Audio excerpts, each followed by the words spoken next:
तर नाशिककर, तुम्हाला माहिती आहे का, वेळ बदलली, जग बदललं, पण मातीची ओढ कधीच बदलत नाही. काल एका अशा गावाला भेट दिली जे एकदम आर्टिफिशियल होतं, पण तिथल्या आठवणी मात्र अगदी खऱ्याखुऱ्या होत्या.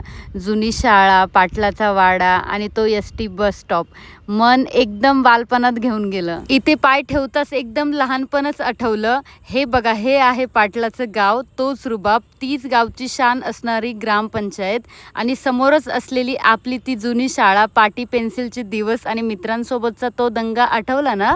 थोडे पुढे गेल्यानंतर तिथे डाकघर होतं. मग मी पण एक पत्र लिहिलं आणि माझ्या लांबच्या मित्राला पाठवलं. नंतर पुढे गेल्यानंतर बांगड्यांचं दुकान होतं, न्हाव्याचं दुकान होतं, चपलीचं पण दुकान होतं, म्हणून मी पण माझी चप्पल शिवून घेतली तिथनं.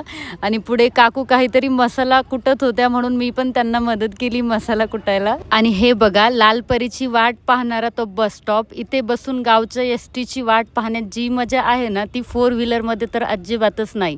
हे सगळं जरी आर्टिफिशियल असलं ना, तरी आनंद मात्र एकदम ओरिजिनल होता. खरंच खूप भारी वाटलं तिथं जाऊन, माइंड एकदम फ्रेश झालं. तुम्हालाही तुमच्या बालपणात परत जायचं असेल तर या जागेला नक्की भेट द्या. आणि सगळ्यात मोठं सरप्राईज सांगू मित्रांनो, हे गाव बनलेलं आहे सुलावाईंच्या समोर साधना मिसळ मध्येच. आणि साधना मिसळला आले आणि मिसळ खाल्ली नाही असं तर होऊच नाही शकत, म्हणून मी पण मस्त 1 प्लेट मिसळ मागवली. खरंच मिसळची टेस्ट तर इतकी भारी होती, इतकी भारी होती, खरंच खूपच छान. तर शेअर करा ही रील आपल्या जवळच्या मित्रांना आणि असेच नवीन नवीन व्हिडिओ बघण्यासाठी फॉलो करा @राणीश्री1456 ला.